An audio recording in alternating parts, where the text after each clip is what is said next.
వేడుకల సందర్భంగా 54వ ward Telugu Desam party కార్యవర్గం, అదేవిధంగా కార్తిక్ గారు కానీ, శ్రవంతి గారు కానివ్వండి, రాజు గారు కానివ్వండి, తెలుగుదేశం పార్టీ కుటుంబ సభ్యులందరూ కూడా కలిసి వచ్చి ఒక మంచి కార్యక్రమం తలపెట్టి ఒక మజ్జిగ పంపిణీ, చీరల పంపిణీ, అదేవిధంగా పళ్ళ పంపిణీ పేదవారికి, అదేవిధంగా ప్రాంత ప్రజలందరికీ కూడా మంచి చేయాలనేటువంటి సదుద్దేశంతో తలపెట్టినటువంటి కార్యక్రమంలో పాల్పంచుకున్నందుకు, వారందరి సమక్షంలో నాన్నగారి పుట్టినరోజు వేడుకల్లో వారందరి ఆశీర్వాదాలు తీసుకున్నందుకు చాలా ఆనందంగా ఉంది. మున్ముందు వీరందరి ఆశీస్సులతో ఎల్లప్పుడూ కూడా మా కుటుంబానికి ఉండాలని చెప్పేసి నేను కోరుకుంటూ థ్యాంక్ యూ.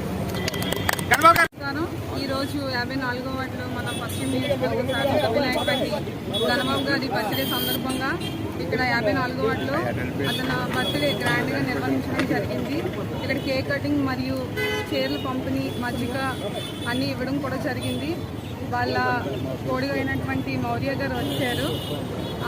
ఇంకా ఘనబాబు గారు ఇంకా ఎన్నో మంచి పదవులు రావాలని, అతనికి మంచి ఆరోగ్యం ఉండాలని మనస్ఫూర్తిగా కోరుకుంటున్నాను.